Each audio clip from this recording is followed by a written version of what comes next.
I was jumping from strategy 1 to strategy 2. I think I learned over like how many strategy? 5.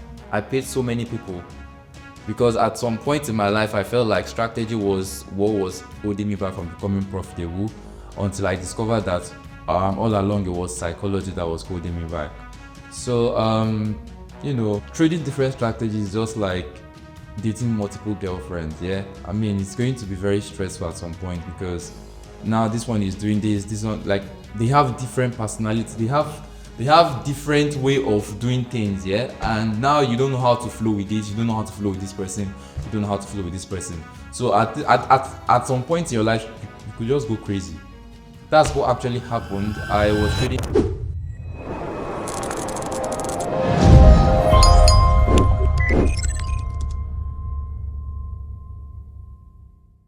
Welcome back to our YouTube channel. Today with Felix, going to answer some questions regarding challenges he encountered in trading. And our first question will be, so impatience is a common struggle for traders. What helped you to become more patient with your entries and exits? Basically what made me become more patient was the fact that I had to work on myself. Like I said, the market is a reflection of who you really are, and for you to be able to attain some abilities in the market or get some abilities in the market, you have to work on your physical self. I mean, become patient in real life. Little things you do every day. Try and show patience in your daily activities, and from there you can be able to get these little abilities little by little by little. It doesn't come just in a day. Do you understand? Patience doesn't come in a day. It's built up. It's something that's kind of like an emotional build up thing, right? And that's why they always tell you that trading is a character developing career. Do you understand?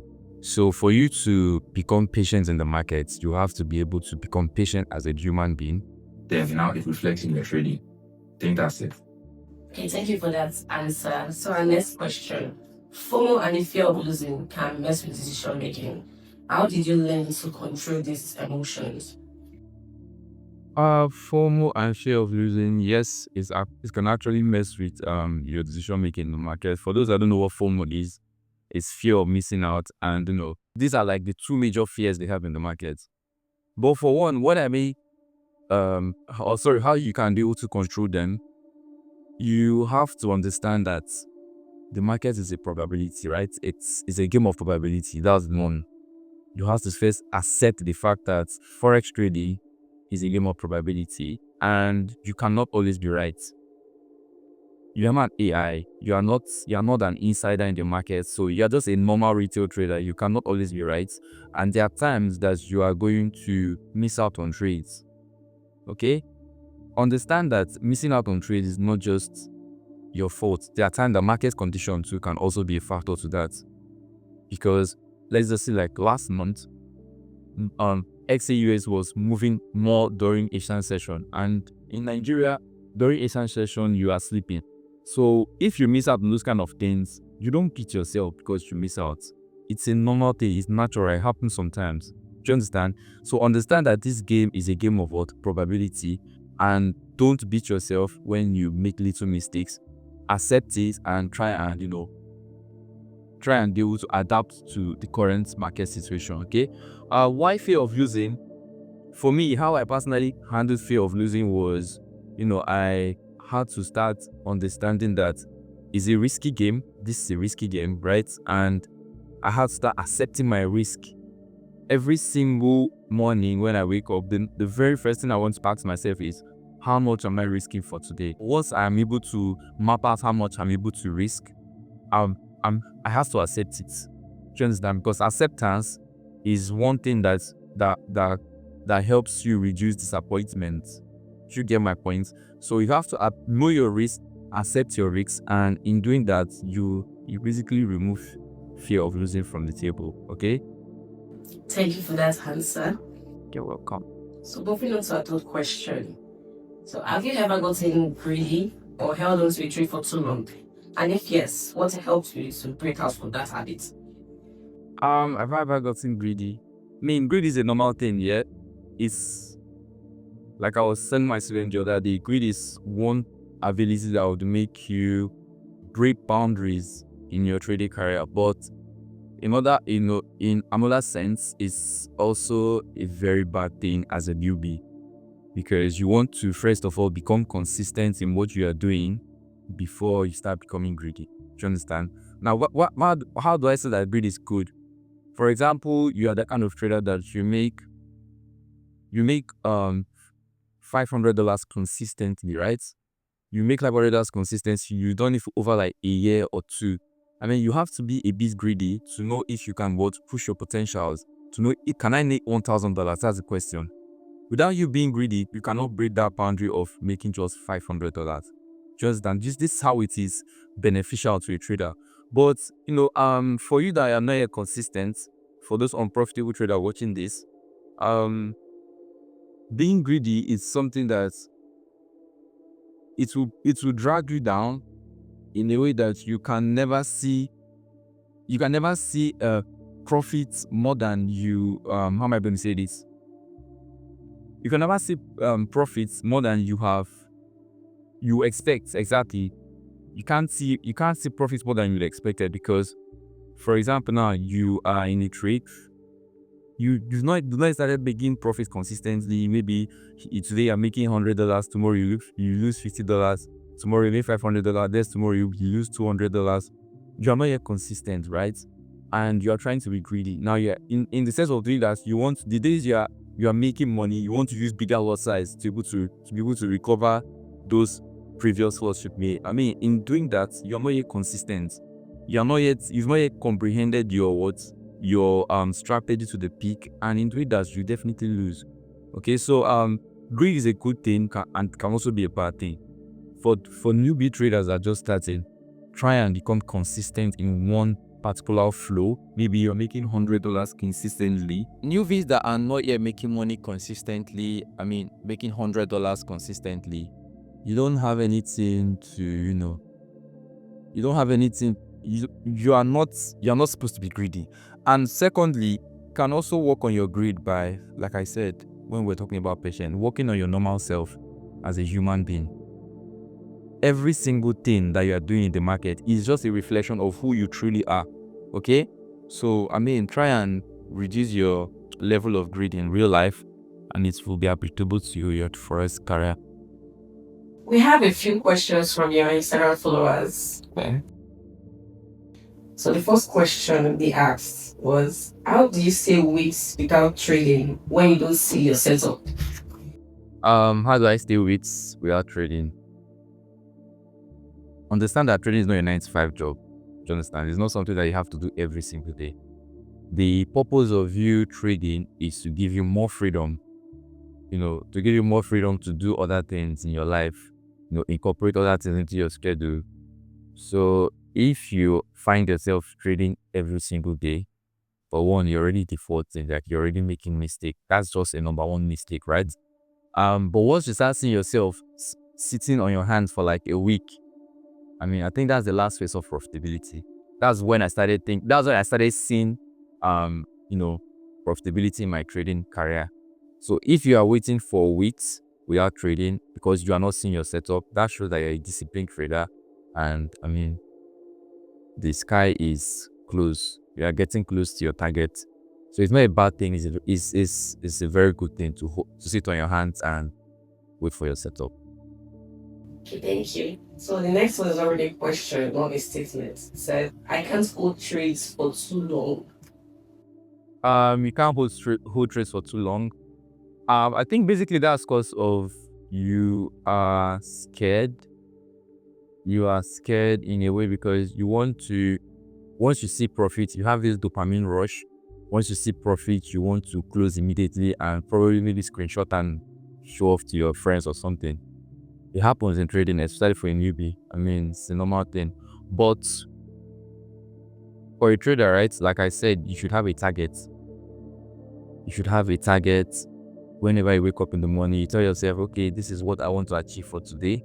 I want to probably make like maybe $100 or $200. Now your target should positively correlate. Let me use that word, a trading word, is you correlate with what you are trading actually. So if you've not hit your target for the day, why are you closing your trade? Let your trade run.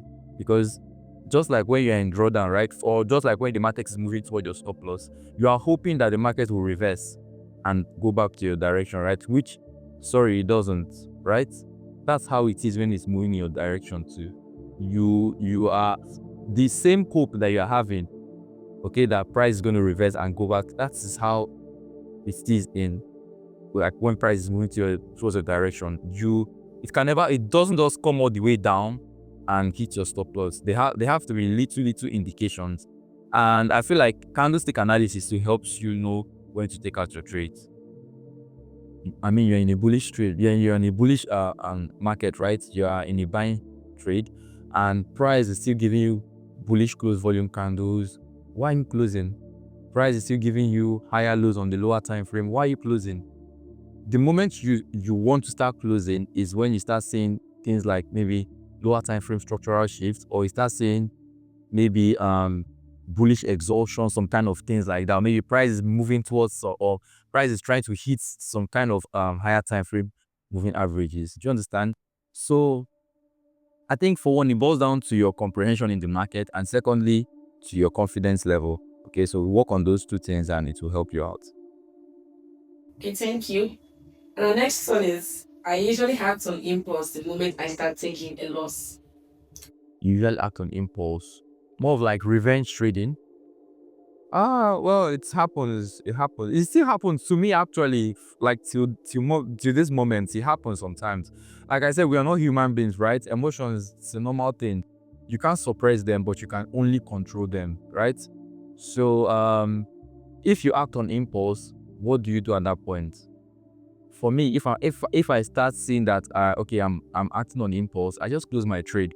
I close my laptop, I close my setup, maybe I go out or do something. That's how I am able to control it. I cannot suppress it. I cannot say that I'm not going to act on impulse. No. So if you ask yourself, how can I control this? And I mean, I think that would actually help you. Okay, thank you. Next one. I will analyze the setup, but still be afraid to take the setup.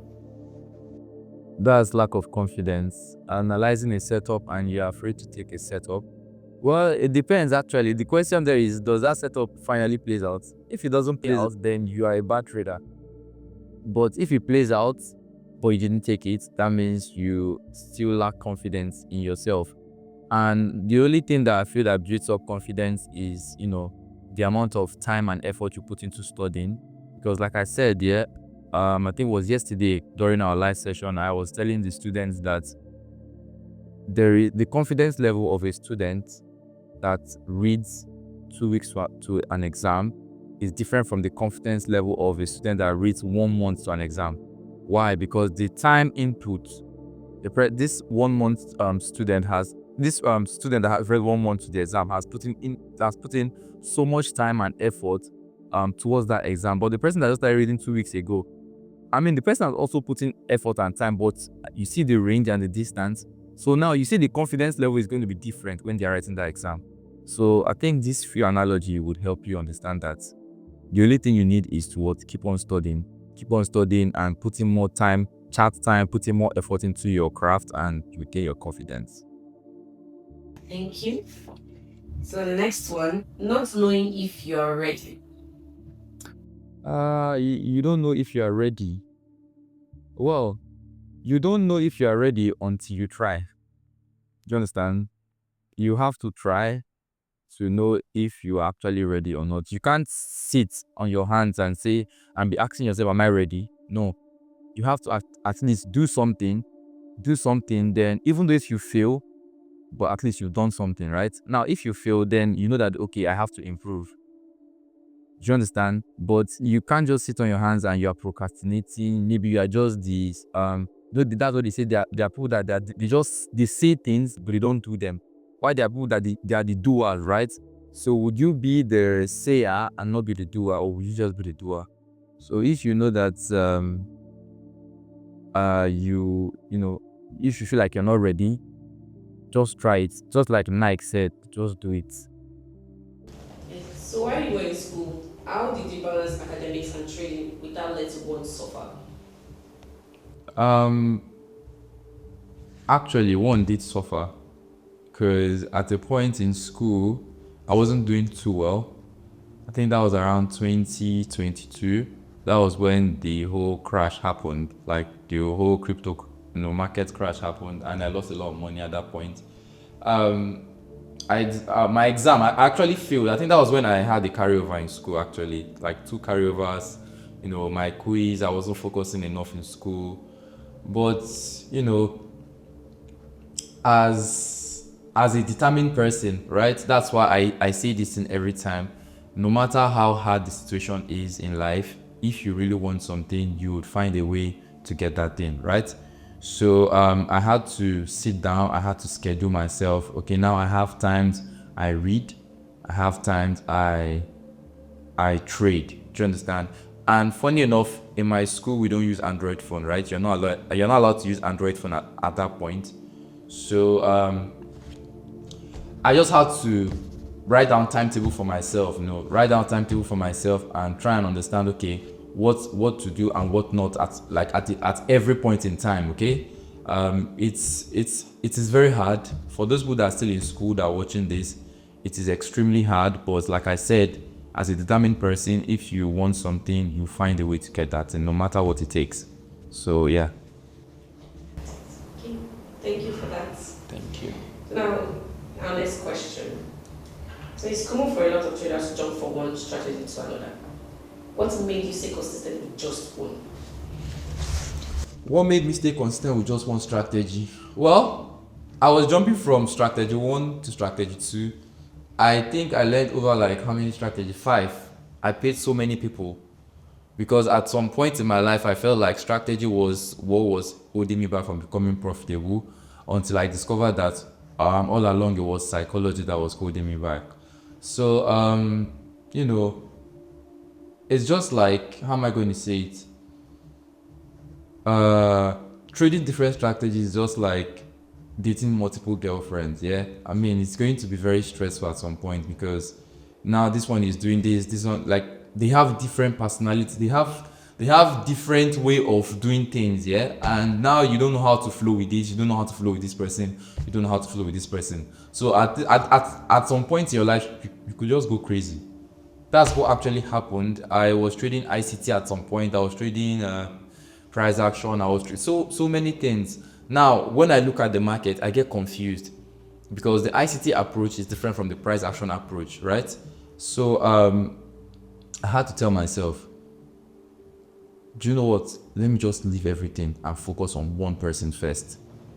And that was when I stumbled, on Q Banks on Instagram. I started following him because I love the way he trades. I love his mindset, not just the way he trades, his mindset game, his strategy and everything. So I told myself, let me give myself 2 years following this guy, and let me know if I'm going to see any change. I mean, it wasn't even up to 2 years following him, just a year, and we achieved a whole lot.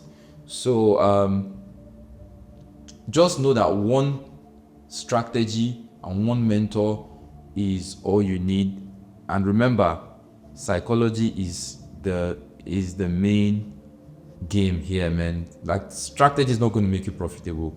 That your strategy that you're trading, stick to that one strategy, comprehend that strategy to the peak, and work on your psychology. You become profitable. Can you give us an amount you have made for trade so we can be interested in it? An amount I've made from trading. The estimates, you. Estimates. Yes. Probably like $100,000. Yeah. So more than. Okay, thank you. So now, our final question for the day. Are you in a relationship?